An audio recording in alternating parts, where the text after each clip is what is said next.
Olá, galera do YouTube! Como todos sabem, eu sou o Roger dos Santos, do canal Viagens do Roger. E hoje vai ter um vídeo especial sobre a cultura pomerana.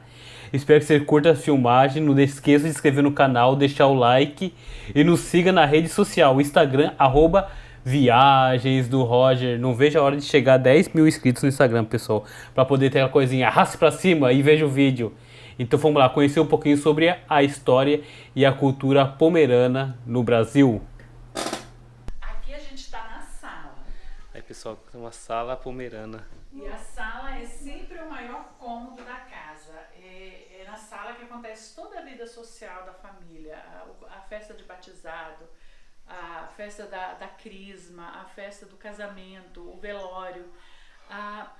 O meu casamento aconteceu nessa sala. A festa do meu casamento foi nessa sala. Então ela é uma casa que nos traz muitas histórias, né? Muita coisa bacana. A casa pomerana, ela sempre tem um banco para receber as visitas, aconchegante, porque os pomeranos gostam muito de conversar, então se visitam muito e conversam muito, não tem muito WhatsApp, telefone, não, é tudo olho no olho, ao vivo mesmo. Então sempre tem um banco, hoje já é o sofá, mas no passado sempre era o banco para receber as visitas. Os armários, e aqui a gente faz uma diferença entre a louça usada durante a semana e a louça usada no domingo. A casa pomerana sempre serve a mesa. Todos se sentam em volta da mesa para almoçar, por isso que as mesas são sempre enormes, com bancos dos dois lados. A família se reúne e o momento de fazer as refeições é um momento sagrado. É um momento que não se discute, não se fala de assuntos ruins, não se arruma encrenca na mesa. As crianças, quando insistem em brigar à mesa, são retiradas da mesa e elas geralmente ficam sem aquela refeição, porque toda a comida está na mesa, a mesa é servida. Então, aos domingos, serve-se usando porcelana, porque é um momento festivo, ou quando tem visita, ou em datas especiais. Durante a semana, serve-se a mesa usando ágatas ou esmaltados, em pomerano chamado de Glashüttenschir, porque é uma louça que não quebra tão fácil. Mas a mesa é sempre posta, a mesa é sempre servida. Não se almoça na frente da televisão, com o celular na mão. É um momento especial, o momento de refeição, um momento de reunir a família, de conversar sobre bons assuntos, sobre coisas boas. A casa pomerana sempre tem um fogão a lenha, uma chaleira com água quente no fogão, um bule de café sem açúcar, para quando chegar a visita ou mesmo para a família degustar. Então sempre a casa pomerana tem um cafezinho, a qualquer hora do dia, o café nunca falta. O cantinho da mãe fazer as costuras. No passado comprava-se o tecido uma vez por ano e a mãe fazia a roupa de acordo com a necessidade da família. Então fazia-se para o filho mais velho e quando ficava pequeno ia passando para os demais filhos. Então seu filho mais novo da família não era vantajoso, porque tinha que sempre usar as roupas já dos mais velhos, né? A mãe costurava, o pai fazia os sapatos. E fazer os sapatos era um serviço muito árduo, porque o couro tinha que ser curtido, perfurado, todo costurado à mão. Então era uma coisa demorada. Por isso a gente não ganhava o par de sapato quando era criança. O primeiro sapato que a gente ganhava era quando o pé estava por volta do número 35. Esse aqui é o molde do sapato 35. Então se fazia o sapato porque já não corria mais o risco de perder o sapato, porque ele não ficaria pequeno. O restante do tempo a gente usava tamanquinho de madeira. E o tamanquinho de madeira era muito legal de ser usado, porque imagina um bando de crianças, que as famílias eram sempre numerosas, com um tamanquinho de madeira correndo num chão de tábua. A festa que era. A gente só tinha um problema. A mãe sempre sabia exatamente onde a gente estava. E quando a gente ia para um lugar que que não era permitido ir brincar, a mãe só gritava da cozinha: o que é que vocês estão fazendo aí? E a gente perguntava: mas mãe, como a senhora sabia? A senhora estava na cozinha. E ela dizia pra gente: o tamanco me contou. E aí a gente imaginava um tamanco mágico flutuando, indo pra cozinha contar pra ela o que a gente estava fazendo, e era só o barulho dos nossos passos que ela ouvia, mas pra gente criança era fantasioso, então era muito legal. A gente tinha uma vida muito agitada com criança, porque eram famílias grandes, então sempre tinha muitos primos, muitos amigos, né? Muita brincadeira, a gente não tinha uma vida triste, uma vida parada. A gente tinha uma vida muito ativa. Então a gente também não tinha os problemas da vida moderna, o estresse, a solidão, né, que as crianças hoje vivem. Hoje a gente vive a geração dos filhos únicos. E ser filho único não é bom, porque não tem ninguém com quem dividir a sua história, a sua vida, né? Aqui a gente tem, então, um armário típico de cozinha de guardar mantimentos. Então, nesse armário aqui eram guardados os mantimentos e também algumas louças. Aqui a gente tem dentro dele também algumas louças, né, guardadas, que não convém guardar mantimentos aqui. Aqui a gente tem uma arte pomerana, uma arte de papel. Aqui a caneta tinteiro e o canivete de um professor comunitário. Um detalhe que eu me esqueci. As crianças pomeranas, para frequentarem a escola, tinham uma certa dificuldade, porque a escola era muito longe, não era nada perto. A primeira atitude coletiva que os pomeranos tomaram em solo brasileiro foi construir a escola para os filhos. Uma pessoa da comunidade era escolhida, que fosse alfabetizada, para ensinar então as crianças. E a escola era mantida pelas próprias famílias. Isso até 1930. Só a partir de 1930, os filhos dos imigrantes pomeranos adquiriram o direito de frequentar a escola do governo. Antes disso, a escola era mantida pela família. Não só os filhos dos imigrantes, mas também os afrodescendentes. Os filhos dos escravos, ex-escravos, não tinham o direito de frequentar a mesma escola que a elite brasileira frequentava. A partir de 1930, então, o Estado abre o ensino gratuito para as pessoas todas e começa a proibir, então, essa escola comunitária, porque ela era uma escola alemã. Ela não era uma escola onde se ensinava o português, se ensinava a língua alemã, a língua escrita em alemão. E com a nacionalização na época do governo Vargas, então essas escolas começaram a ser proibidas. Até 1930 nós não tínhamos uma única criança pomerana analfabeta. Enquanto o índice de analfabetismo no Brasil girava entre 30% e 60%, todos os filhos de pomeranos eram alfabetizados. A partir de 1930, com essa proibição, e depois com a Segunda Guerra Mundial, quando essas escolas alemãs foram completamente banidas, nossas crianças ficaram sem acesso à escola. Então nós tivemos 2 gerações de pomeranos sem acesso à escola. O ensino regular no município, principalmente aqui em Alto Santa Maria, só foi completamente restabelecido a partir de 1979. Então, de 1940 da guerra, até 1979, as escolas abriam e fechavam. E muitas crianças tinham que caminhar até 12 quilômetros para chegar na escola mais próxima. Isso saindo de casa 4 horas da manhã, no meio de mata, não tinha estrada, não tinha transporte, não tinha nada. E para que não morressem de frio, como a gente aqui está numa altitude bem grande, quase a 1000 metros de altitude, e o inverno é bem rigoroso, os pais pegavam as espigas de milho, tiravam o sabugo e os grãos do milho e amarravam a palha do milho em volta do pé da criança para ela não morrer congelada ao ir para a escola. Nossa. Porque não tinham calçados e não tinha condições de ir para a escola. Mas mesmo assim, as crianças frequentavam a escola e os pais queriam que seus filhos fossem alfabetizados. Nossa, que incrível. Show de bola. Sim. Aqui a gente tem um pedacinho do tijolo do castelo de Greifswald, da antiga Pomerânia. É o que sobrou depois dos bombardeiros da guerra Então sobraram cacos de tijolo. E esse aqui é um pedacinho de um tijolo de lá que um amigo meu trouxe generosamente, contrabandeou para o Brasil e me deu. Então é um tijolo de aproximadamente 1.200 anos. Nossa. Aqui a gente tem o baú. O baú sempre é uma peça muito importante na vida da família pomerana, porque é lá que são guardados os tesouros. Não os tesouros materiais, mas os tesouros sentimentais. Então as fotos, as lembranças de família, o vestido de casamento, o traje da noiva, né, o traje preto, era guardado até o dia que ela morresse para então ser colocado no caixão, porque essa é uma tradição pomerana. A pessoa, quando falece, leva com ela todos os seus pertences pessoais.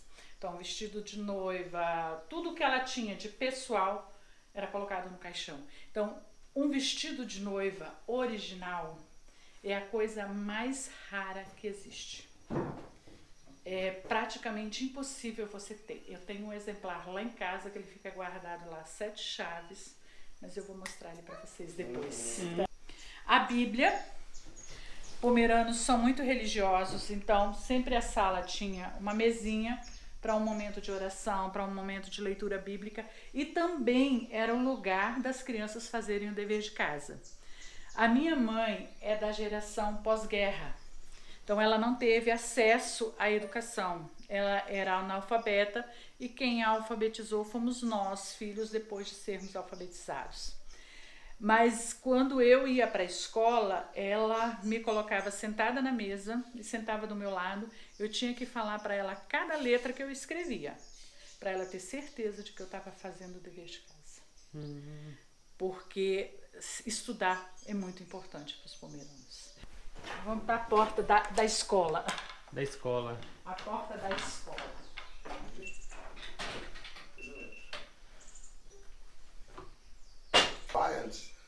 Vyant, família Vyant. A família Vyant, ela veio para o Brasil em 1847. Embarcou na Antuérpia em outubro de 1846 e aportou em Vitória em fevereiro de 1847. Esse é um documento oficial de imigração, é o documento oficial da imigração que mostra de onde nós viemos e como chegamos aqui. Então, se vocês olharem, outubro a fevereiro, 4 meses de navio. Essas viagens, elas eram programadas para demorar mais ou menos 6 semanas.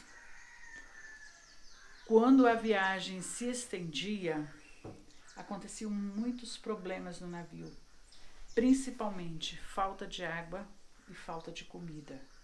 Então você imagina um navio lotado, 4 meses, são 16 semanas. A viagem programada para 6 semanas demorou 16, 17, quase 18 semanas.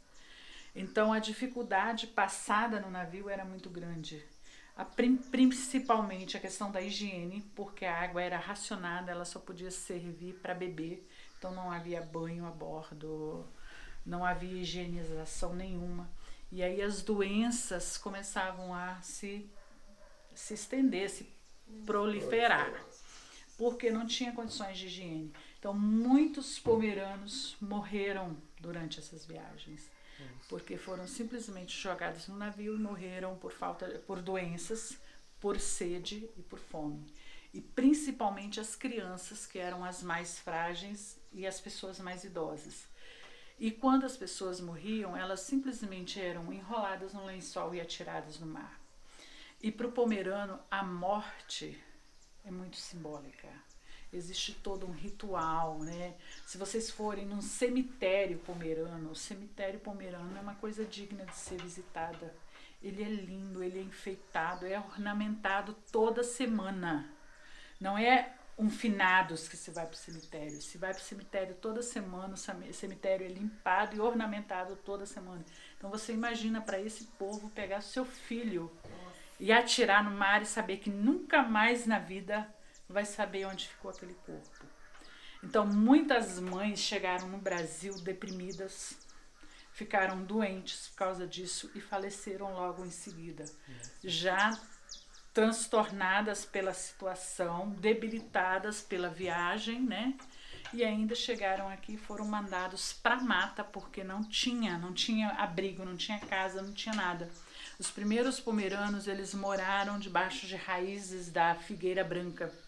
A figueira branca é uma árvore enorme da Mata Atlântica, que ela tem umas raízes muito altas. As raízes vêm da metade da árvore e descem, então elas se estendem e elas vão criando ocos, vão criando vãos.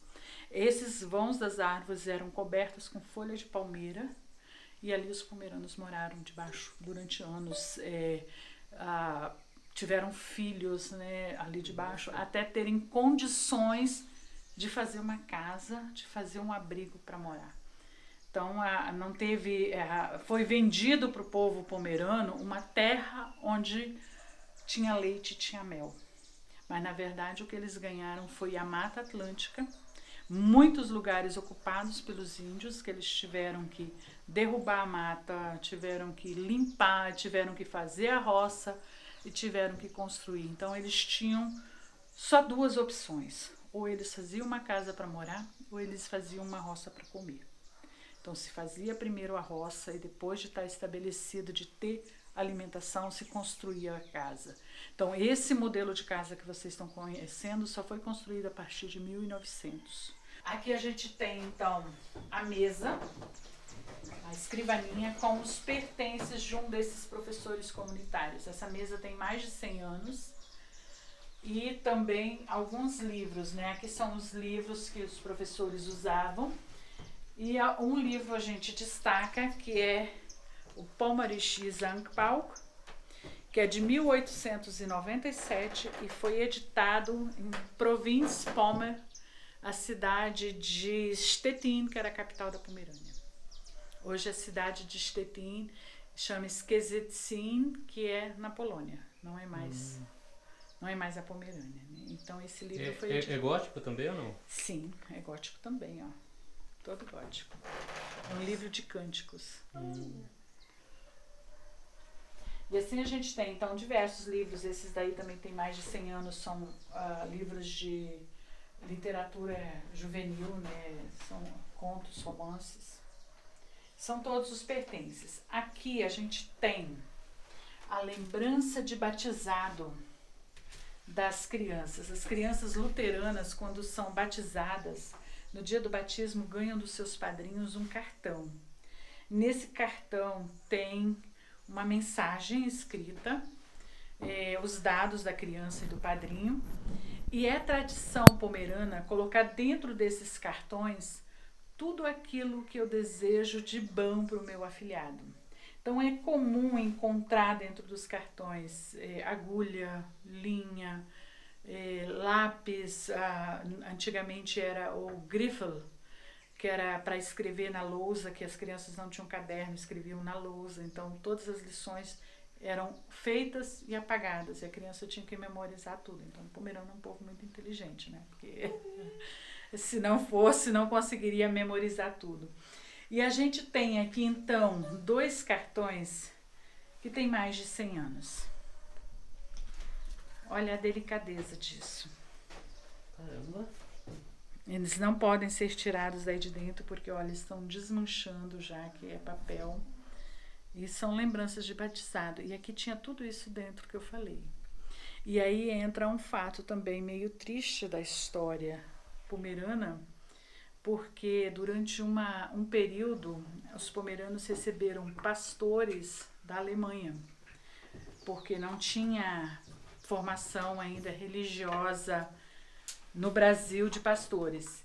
E esses pastores, então, entenderam, por não conhecer as tradições pomeranas, por não conhecer o jeito de ser pomerano, entenderam que isso era supersticioso, era superstição, e começaram a condenar, então, o uso dessa prática de se colocar esses bons desejos dentro dos cartões.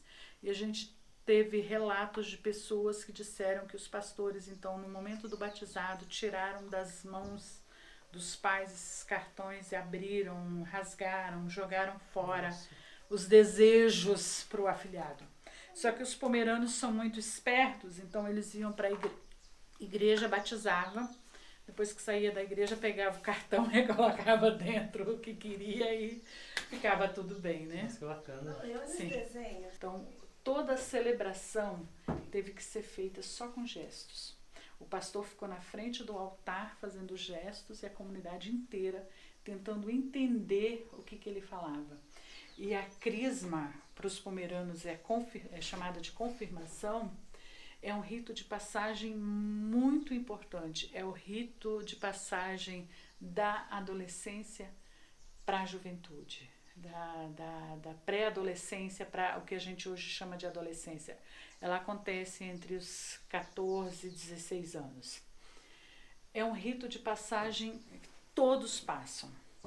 E a minha sogra morreu lamentando o fato de ela não ter tido esse rito de passagem de forma concreta, porque foram só gestos, então ela não sabe o que o pastor quis dizer. E por que foi gesto? Por causa? Porque era proibido falar por causa da Segunda Guerra Mundial. Mesmo estando no Brasil há tanto tempo, mesmo sem saber o que acontecia na Alemanha, os pomeranos foram perseguidos. E detalhe, os alemães não nos reconhecem como cidadãos da Alemanha. Nós não conseguimos cidadania porque nós viemos para o Brasil, nossos antepassados vieram para o Brasil antes da unificação da Alemanha. Vieram enquanto era um território próprio. Pertencia à Prússia. A Pomerânia pertencia à Prússia. Então a Pomerânia tinha seus próprios duques, seus próprios príncipes. Ela não era território único, só passou a ser território alemão depois da unificação. Então o governo alemão não nos reconhece como cidadãos descendentes de alemães, mas mesmo assim no Brasil nós fomos perseguidos durante a Segunda Guerra por sermos considerados alemães. Isso. Então, por exemplo, entravam dentro da casa dos pomeranos, retiravam todos os livros e queimavam, porque era escrito tudo em alemão. Então, o que tem de livros sobrando aqui são coisas muito raras, porque elas foram colocadas dentro de baús, dentro de latas e foram enterradas para salvar os livros, principalmente os livros religiosos que tinham. Então, são coisas que a gente tem hoje porque alguém tomou esse cuidado de fazer, que enfrentou a situação e não deixou que os seus pertences fossem queimados. Deixa eu te perguntar uma coisa, uma curiosidade. Os pomeranos foram cristianizados por volta do século XII. Então, antes disso, os pomeranos eram pagãos. Uhum. Então, a história de cristianismo dos pomeranos não é tão extensa. Não é como a história dos católicos, que é de 2000 anos, né? A nossa história é uma história muito recente e até hoje o povo pomerano carrega ainda resquícios desse paganismo. Tem rituais, por exemplo, o quebra-louça, né? O Pulveroven. É um ritual que é o casamento pomerano antes da cristianização. Então ele sobrevive entre os pomeranos há aproximadamente 1000 anos. Agora o ninho do amor. Aqui nós estamos, então, no quarto pomerano. O quarto pomerano era bem pequeno, porque o único objetivo dele era o descanso, era dormir. Então, não tinha uma vida social no quarto. Então, o quarto era bem pequeno. E, por incrível que pareça, isso aqui é a cama de casal pomerano. Sério? Minúscula. Não é à toa que as famílias eram tão numerosas, né? Dormia-se sempre de conchinha. Então, o quarto, a cama toda feita de madeira de lei. O colchão é de pena de ganso. Uau! Existiam 3 tipos de colchão. O colchão de palha, o colchão de paina, de tabua, e o colchão de pena. Então, geralmente se colocava o de palha no fundo, colocava um colchão de pena por cima e para dormir ainda um cobertor de pena. No inverno, uma maravilha, mas no verão, um terror, fazia muito calor. E tudo sempre assim, muito bordado, muito branco. O jeito de arrumar a cama é exatamente esse, com o beirol da cama bordado, né? Debaixo da cama, sempre a comadre, o pinico, porque vivia-se numa região tomada de matas e de animais peçonhentos, então sair para fora durante a noite era difícil, era perigoso. Então sempre se tinha esse jeito de arrumar a cama. Aqui a gente tem o berço do neném. O berço do neném é um berço de balanço. Ele balança. Esse daqui tem mais de 100 anos e ele foi tão usado, 7 gerações de crianças foram nanadas nesse berço. Então ele é tão usado que a curvatura dele se gastou, então ele não tem mais um balanço perfeito. Algumas relíquias da arte pomerana também. Deixa eu pegar este aqui. Uma roupinha de bebê. Os pomeranos acreditam que os órgãos mais importantes do corpo humano estão no peito e na cabeça. Sabedoria que hoje é comprovada cientificamente, né? Os órgãos vitais estão na cabeça e no peito. E por essa razão, todas as roupas de bebês eram transpassadas assim, dobradas, para manter sempre o peito aquecido e a cabeça sempre protegida com uma touquinha. E dessa forma, então, que se vestia a criança. As senhoras de mais idade, senhoras casadas, usavam sempre um lenço na cabeça e o avental da senhora, da mulher casada, é amarrada colocando o laço aqui atrás. Se ela for uma menina que não tenha nenhum compromisso, o avental é amarrado na frente. Então, pelo amarrar do avental, o rapaz sabia se ele poderia cortejar ou não a menina. Nossa, bacana. Os pomeranos sempre tiveram muito contato com a cestaria. Na Pomerânia, a cestaria era um pouco diferente, mas no Brasil eles tiveram que adaptar, então, com os materiais que tinham. Então, aqui a gente tem a cesta de tratar os animais, a cesta de recolher os ovos, as cestas de guardar os objetos, a cesta de guardar os produtos agrícolas e as peneiras. Santa Maria de Jetibá é o maior produtor de ovos do Brasil. Hoje são produzidos no nosso município 17 milhões de ovos a cada dia. E isso é uma herança da tradição pomerana de criar pequenos animais. Quando viviam na Pomerânia, à beira-mar, a base da alimentação dos pomeranos era peixe, batata inglesa, derivados do trigo e derivados do leite. Quando chegaram ao Brasil, depois de semanas, até meses de navio, debilitados, doentes por causa da viagem, receberam como primeira alimentação em solo brasileiro feijão, farinha, carne de sol e banana.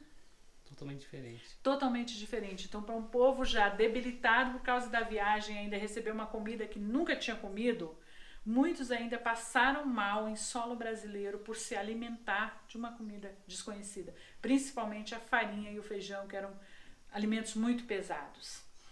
E aí surgiu então, no primeiro alojamento que ficaram, a famosa canção pomerana que diz farino bona canazek banana castocomalveravec.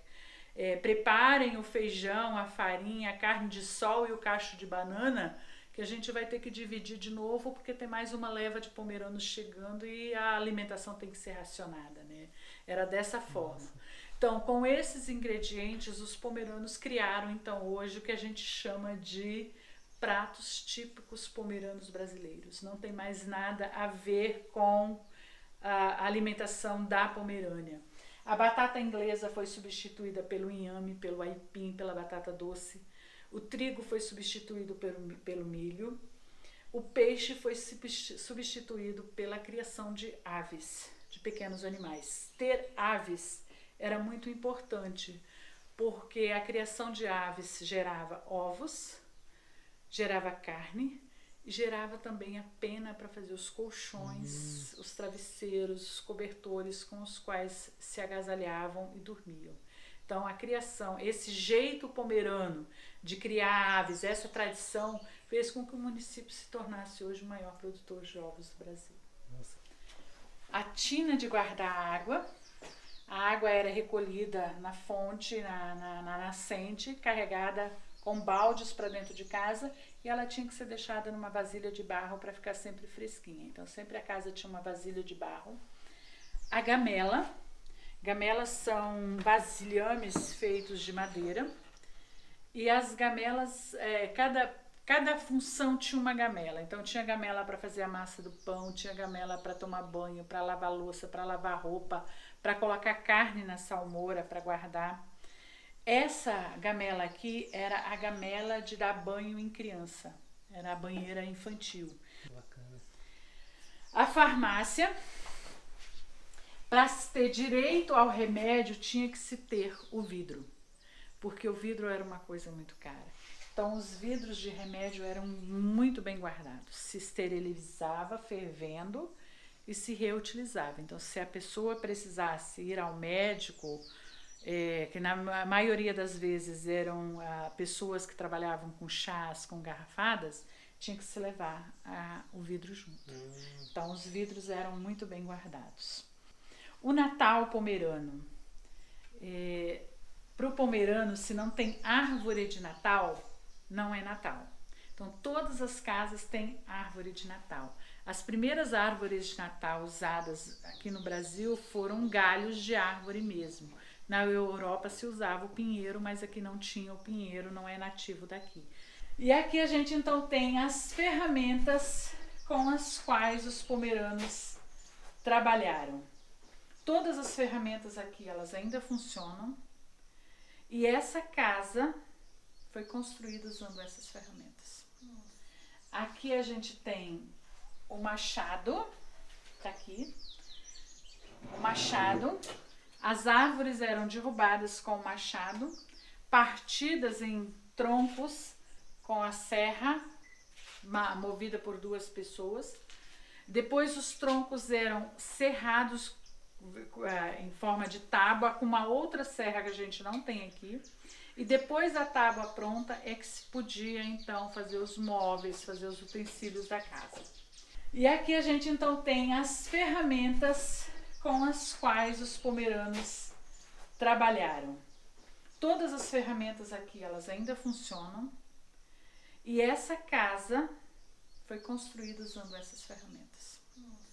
Aqui a gente tem o machado, tá aqui.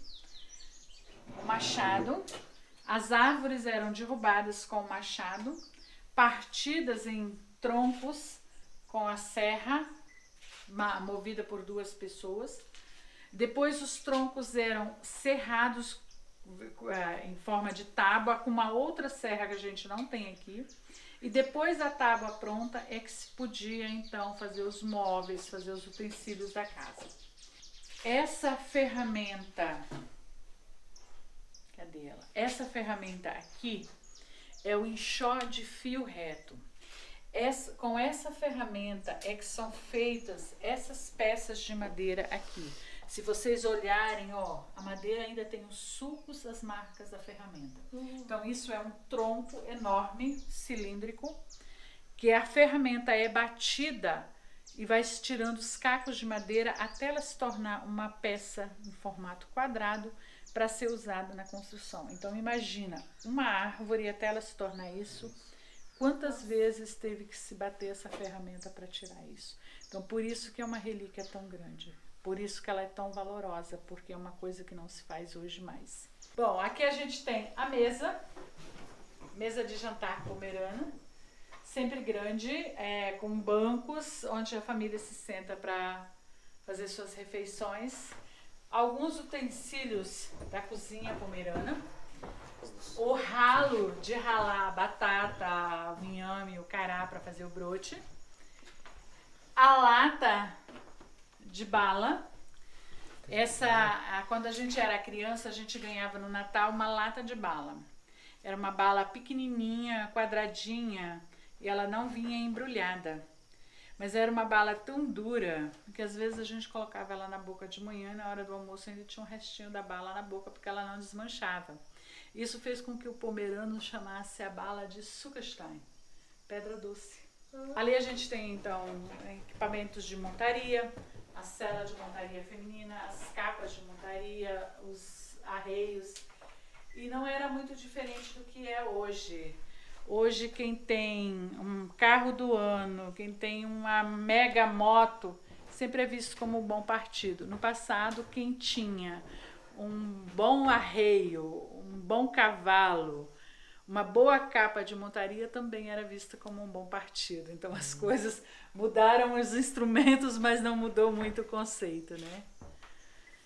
Bom, é isso. Aqui a gente então encerra sempre com uma pequena apresentação cultural. E eu quero contar para vocês então um poema. Eu vou contar em pomerano e depois eu vou dizer para vocês o significado em português. Tuterutehin. Als ik een klein mekker wee, wo ik zee in en hin heel. Alle leu willen weiter, wo min hin zo heite. Tuterutehin hit min bond hin. Als ik een hin heel, wo ik ook een haan heel.